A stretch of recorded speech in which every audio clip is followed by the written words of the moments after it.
11 de outubro de 1975. Então, noite importante. Good. It's good to see you. First of all, I just want to say that from my favorite film ever, three of them is for you, is made by you. That's Thank You for Your Smoking, June, and Up in the Air. Oh, thank you. I love you as when you combine the humor with a sharp social commentary. Thank you. And then Saturday night, you do kind of leaning for nostalgia comedy for me. And now I'm curious because you were born yet when the first episode of the SNA was released in 1975, but probably you grow up with most of the Comédia because your father worked with them. So I wanna know what's the initial spark for you interested to revisiting this specifically time moment in the television history, and if you have a personal connection with this episode. I think what I had a personal connection with was what it feels like to be in the room when a creative moment happens. And that's what Gil and I wanted to write a screenplay about. We wanted to write a script about what it feels like moments before you go live. Whether that's a high school play or a summer camp show or opening a restaurant or a movie or live television, we all know what it feels like when you're moments away from going live and it's complete chaos and somehow everyone comes together to create something. And one day it just hit me, the opening night of Saturday Night Live is the perfect location to tell that story, to show the actors and the writers and the craftspeople who all have to come together like a family. I grew up on movie sets. It's not that I grew up around Dan Aykroyd and Chevy Chase. It's I grew up on the trucks with the camera people and the sound people and the special effects people. And so I knew what it was like to be in the midst of this kind of disparate family of very different people who do different art forms, and they come together to create one singular idea. And that's what I wanted to capture. I wanted to throw the audience into the middle of that and make a movie that felt so immersive that by the time they're putting the bricks down, you feel as an audience member like you're part of the crew yourself.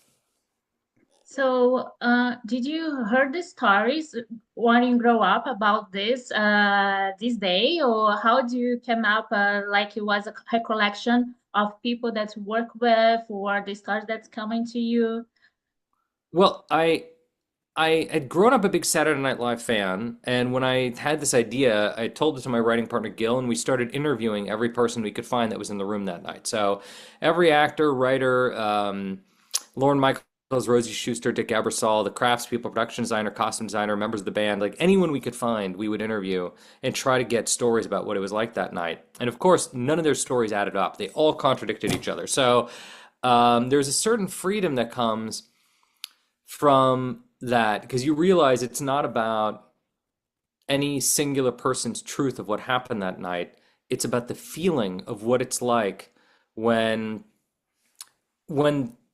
generations shift, when one generation gets fed up and rips the baton out of a previous generation and says, this is actually how we're going to do it now. And that for us was just as an important story to tell. We wanted to create a script like nothing we'd ever written before. Something that tracked 30 characters simultaneously, a script that worked geographically through 2 floors of a building, a script where every page had to have dual dialogue the entire time because we're constantly telling so much story simultaneously. And it was an enormous writing challenge, but it felt often like we were making a musical, like we were making like this dance movie. And in the dance movie, you have all these characters with careful choreography as they move in and out of these rooms.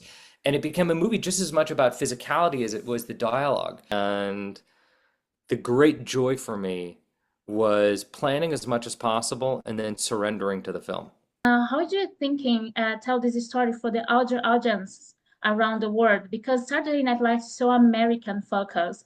It's like the American culture. Yeah. And did you think about this when you write and say, this is really a universal film. It's not just about American culture.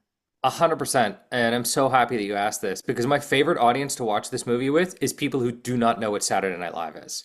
Like I was just in Argentina at Mar del Plata where where the film played so well, and part of the reason it played well is because they don't see it as a nostalgia hit. You know, they don't see it as an opportunity to reconnect with characters or a show that they grew up with. What they're watching is a movie about young people putting on a show, the creation of something they don't even know what. And we had to be sensitive, of course, to American audiences who are very familiar with Saturday Night Live, and we had to create a movie that would be accurate enough for the portrayal of each character and sketch and location. But anytime you make a movie, my dad had an old line: never mistake your plot for your location. The location is Saturday Night Live, but it's not a movie about Saturday Night Live. The movie is about young people who want to create something, young people who want to put on a show. Thanks so much. It was a Thank pleasure you. to talk to you and hear a lot of the stories. So, and congratulations for this film. Thank you. Thank you very much. Pleasure meeting you. Temos que fazer ao vivo. Saturday Night, a noite que mudou a comédia.